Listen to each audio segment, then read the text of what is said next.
Lamede sedayken gencên ku di pevçûna di navçeya nav Sûreyê de jiyana xwe da kiribûn û cenazeyên wan nehatibûn teslîm kirin li avaya maf û mirovan ketin greva birçîbûnê. Dayîk, xwişk û bavên ciwanan 12 rojê ku zarokên xwe wenda kirine û cenazeyên wan teslîm negirtine.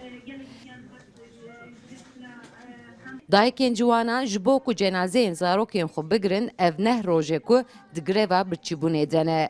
Malbatên zarokên ku ji aliyê hêzên dewleta Tirkiye ve hatine kuştin dibêjin, di dünyayê de hereketek yan dewletekî wisa nîne ku ji ser tirma ciwanan siyaseta xwe bimeşîne. Divê hikûmeta AKP dengê me bibîze û cenazeyên me teslîmê me bike. Bên Kurdin devleta me tene. Em derkî zanî ji me re qefilandiye. Ziwan re ji Erdogan re hî ji me re tin. Gedî me dikuzin ber serdabarî, baran serdabarî. Em dikin nakin gedî me nadin. Me çünkü kes me re nabêjin. Yani herkes em tişkî em nizanin. Kes me re nabêjî viya qapî ve hûn hel derîqin. Yani resme li Kurda heqaretî dikin, neqî dikin. مرد بنا زاری خو، بنا جنازه زاری خو بگیره. نمی‌شونم من نارن ساقی نخواسم. من بیشتر yani tişteki nekri, tüsücek yutunu. Ben بیشتر برای cezalandırmış nek mesela naviş hapse bedime. Sa tişki usaj yutunu. Yürü zari mekuştunu katil kırını. Nozda rojudan ne öderi. Haber faser daha, baran ser daha, daveda ser, cardım ber ser daha. Her roj geberti barı, geberandı barı.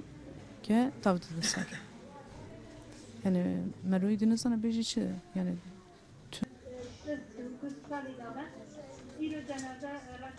Dayık û bavên ciwanan dibêjin me tu derekê nehêştiye ku serî lê nedabe. Lê belê saziyên dewletê derew li me dikin.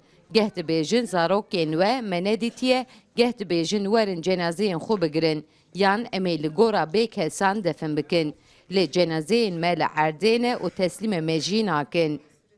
زروجان تجيكي داري دولتي ما نما ام جاريا تب الدراوة يكيل دايكي ام تشون والي جو از دولتي ام تشون قيم مقام جو از دولتي تشيش بوليس راد ببوليس بي از دولتي يكيل راس شمرة تشكي نبو ام زي ام المال ام نرحت بو جنازي مالي من عردي بو نه روجا نام كتن جرابة برشيبوني دیسا گوی توگرتی دیسا چاوی توگرتی یک نابیج فناش مجبوری جنازه کتنا گرابة برشيبوني ایران 19 روز جنازه العردينا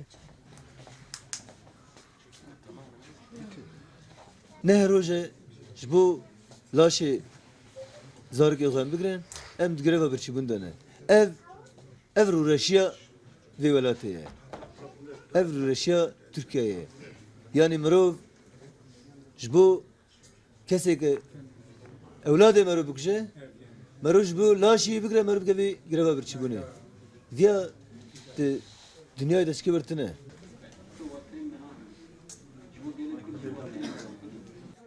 Dayık xuşk bav û birayên ciwanên ku hatine kuştin bi biryarên ku çalakiya greva birçîbûnê heta cenazeyên xwe negirin ew ê berdewam bikin. Sevda Kaplan, NRT, Amet.